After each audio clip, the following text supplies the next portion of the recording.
মাটি বামে চলে যাবে, বামের মাটি ডানে চলে যাবে। এমন জোরে চাপ দেবে বাজার, এক পাজরে আর অন্য পাজরে ঢুকে যাবে। কবরে থাকা অন্ধ ফেরেশতা চোখে দেখে না, কানে শোনে না, হাতুড়ি দিয়ে বাড়ি মারলে দেহটা চূর্ণ বিচূর্ণ হয়ে যাবে। কবরে থাকা অন্ধ ফেরেশতা আঘাত যখন করবে সহ্য করা যাবে না। কবরে থাকা বিষাক্ত সাপ একবার সবল মারলে পা থেকে মাথা পর্যন্ত দেখে বিষের যন্ত্রণায় জ্বলে যাবে। কবর কিন্তু জায়গা ভালো না। এই জন্য হযরত ওসমান রাদিয়াল্লাহু তাআলা আনহু কবর থেকে অজরে চোখের পানি ছেড়ে দিয়ে কান্না করতেন। মাঝে মাঝে কবরের পাশে অজ্ঞান হয়ে পড়ে থাকতেন হযরত ওসমান, জান্নাতের সার্টিফিকেট প্রাপ্ত সাহাবী। কবরকে কতটা ভয় করতেন জানেন? সাহাবীরা জিজ্ঞাসা করে, ভাই ওসমান আপনি কেন কান্নাকাটি করেন? হযরত ওসমান ডেকে বলেন, এই কবর হলো প্রত্যেকটা মানুষের প্রথম মঞ্জিল, প্রথম ঘাঁটি, প্রথম স্টেশন। এই কবরে 3টা প্রশ্ন করা হবে। যে সঠিক উত্তর দিতে পারবে তার মিজান ফুলসিরাতে কোনো টেনশন নাই, যে উত্তর দিতে পারবে না তার কিন্তু বাঁচার কোনো উপায় নাই। ওই কবরের ভিতরে 1 নাম্বার প্রশ্ন করা হবে, মার রব্বুকা, তোমার রবকে। এই দুনিয়ার জমিনে রবের গোলামি করেছে যারা, সঠিক উত্তর দিতে পারবে তারা, যাদের রবের সাথে সম্পর্ক ছিল। কথা বোঝেন নাই? চাকরি করলে তো বসের নাম জানবেন, জীবনে মসজিদে যাননি, আল্লাহর নাম জানবেন কিভাবে? কথা কন।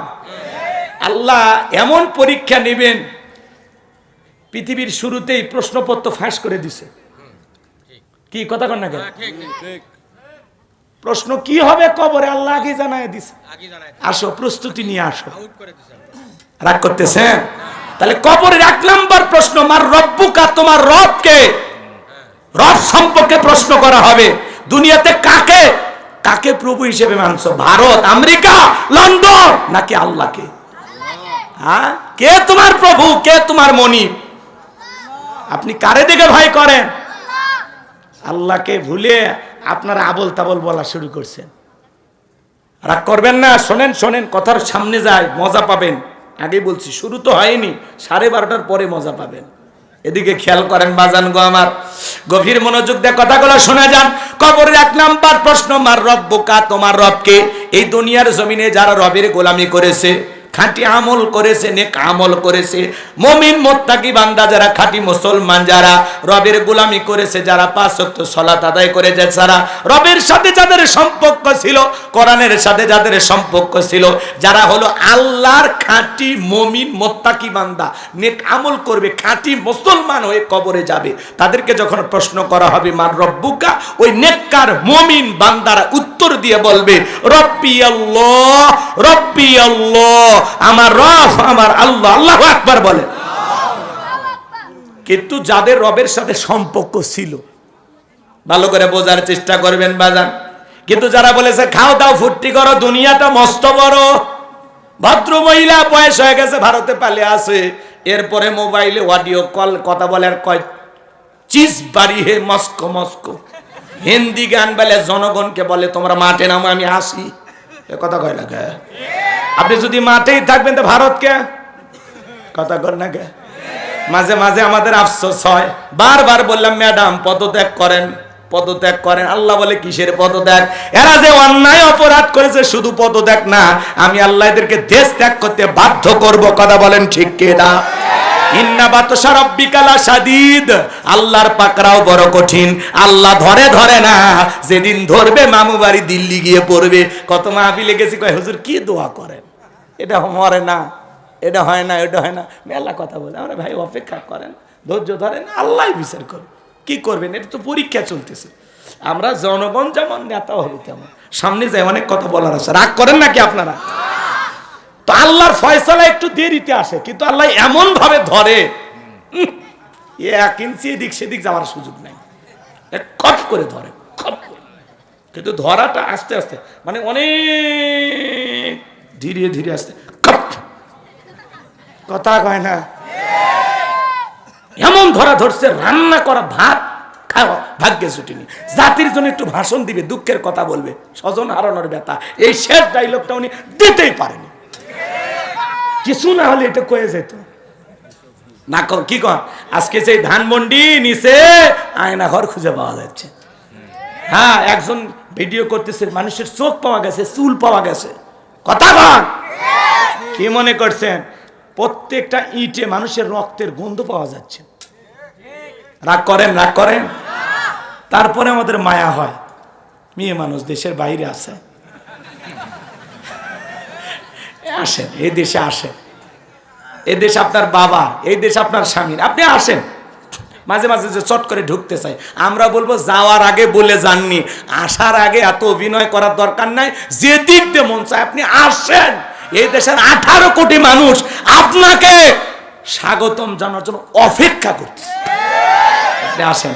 বুবু আইবা তুমি আইবা গো, সেই দিন আইসা বুবু ক্ষমতা পাইবা না। ও বুবু আইবা তুমি আইবা গো, সেই দিন আইসা বুবু ক্ষমতা পাইবা না। খোঁজ নাই বুবু কাদের কাকার, অবস্থা খারাপ দরবেশ বাবার, হাও নাঙ্কেল এখন সামনে আসে না। নেহাতা কর্মী সব জেলের ভিতর, আমি আসি ডরের ওপর, কখন জানি আসে গ্রেপ্তারি পরোয়ানা। বুবু আইবা তুমি আইবা গো, সেই দিন আইসা বুবু চিয়ার পাইবা না। ক্ষমতার চেয়ার থেকে নামার সাহস, কিন্তু ওই চেয়ারে ওঠা কঠিন। কথা বলেন। আর আগামীতে আমরা সিদ্ধান্ত নেবার, যাই হোক কোন নারীকে এই দেশের প্রধানমন্ত্রী বানাবো না।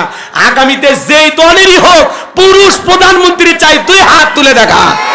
লিল্লাহে তাকবীর। হাত নামান।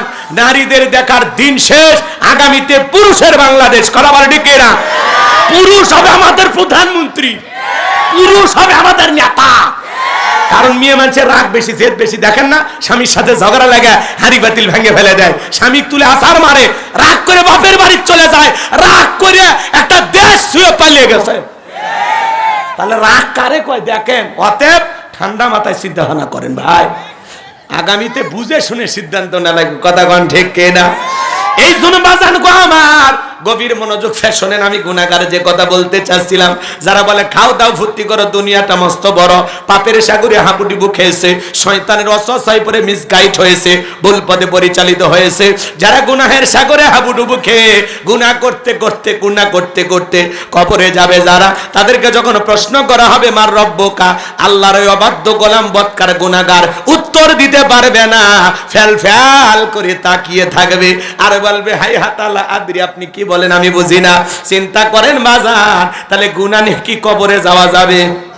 নেক আমল করে আল্লাহর প্রিয় গোলাম হয়ে, খাঁটি মুসলমান হয়ে কারা কারা মরতে চান হাত তুলে দেখান।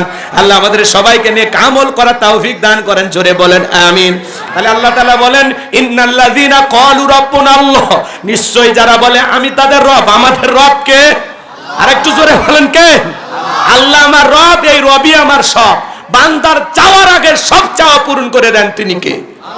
আমার মার চাইতে, বাবার চাইতে, আমার বিবির চাইতে, সন্তানের চাইতে আমার আল্লাহ আমার সব চাইতে আপন। আমার আল্লাহর দয়া, আমার আল্লাহর এত দয়া, আমার মায়ের চাইতে, আমার বাবার চাইতে, আমার বিবির চাইতে, আমার সন্তানের চাইতে আমার আল্লাহ আমার বেশি ভালোবাসে। আমার আল্লাহ আমাকে বেশি দয়া করে, আমার আল্লাহ আমাকে বেশি মহব্বত করে। কথা বলে ঠিক কিনা? মানুষের এদিকে খেয়াল করেন, মুমিনের সবচাইতে আপন একজন, তিনি কে? আল্লাহর চাইতে বড় আপন কেউ নাই, আল্লাহর চাইতে বড় আপন কেউ নাই। কথা বলেন ঠিক কিনা? সেই আপনের সাথে সম্পর্ক ভালো থাকার দরকার আছে না নাই? আল্লাহ বলেন ইন্নাল্লাযীনা ক্বালু রাব্বুনা আল্লাহ, নিশ্চয়ই যারা বলে আমাদের রব আল্লাহ। কিন্তু পৃথিবীর জমিনে আল্লাহ যখন জিরো থেকে হিরো বানায়, সাওয়ালা থেকে প্রধানমন্ত্রী বানায়, নিঃস্ব পরিবার ধ্বংস, সেখান থেকে আল্লাহ যখন রাজত্বের চেয়ার দান করে, ক্ষমতার দাম্ভিকতা অহংকারে বলে আনা রব্বুকুমুল আলা, আমি বড় প্রভু, আমি বড় খোদা। জোরে কন নাউজুবিল্লাহ। আল্লাহ শাস্তে চায়, ক্ষমতা পাইলে কি শাস্তে চায়? রব শাস্তে চায়, কয় আমি ছাড়া আর থাকে। যিনি চলে গেছেন উনি বলেছেন আমরা 100 বছরের প্ল্যান করছি যে 100 বছর বাংলাদেশ কিভাবে চলবে। কথা কয় না গো, শোনেননি? ইউটিউবে সার্চ দেন, এখনো বক্তব্য আছে। হ্যাঁ, শীতের পর শীত যায়, খেতা কম্বল কেনা লাগে না তো, শ্বশুর বাড়ির দেশে টের পাচ্ছেন না। আমরা হুজুরেরা সব ফোর গুনে থুছি, কোন কোন দিক দিয়ে আমার ঘায়ল করছে, কথা কয়। সামনে যায়, কথা খারাপ লাগে নাকি? শোনেন শোনেন, একটু জিরো থেকে হিরো বানাইলে নিজেকে কি দাবি করে? রব। বলে আমি প্রভু, আমি বড় খোদা। জোরে কন্যা উজবিল্লাহ। এরকম একটা জালেম পৃথিবীর জমিনে এসেছিল, এর নাম ছিল কাবুস। বলখিও বলা হয়, কীর্তিদের তরফ থেকে নাম ছিল রামশিস। মিশরের বাদশাহ হওয়ার পর উপাধি নাম হলো ফেরাউন। আমি যে কয়েক মিনিট বলি, রাগ করবেন না তো? দেখেন আল্লাহ মানুষকে কোথা থেকে কোথায় নিয়ে যায়। আর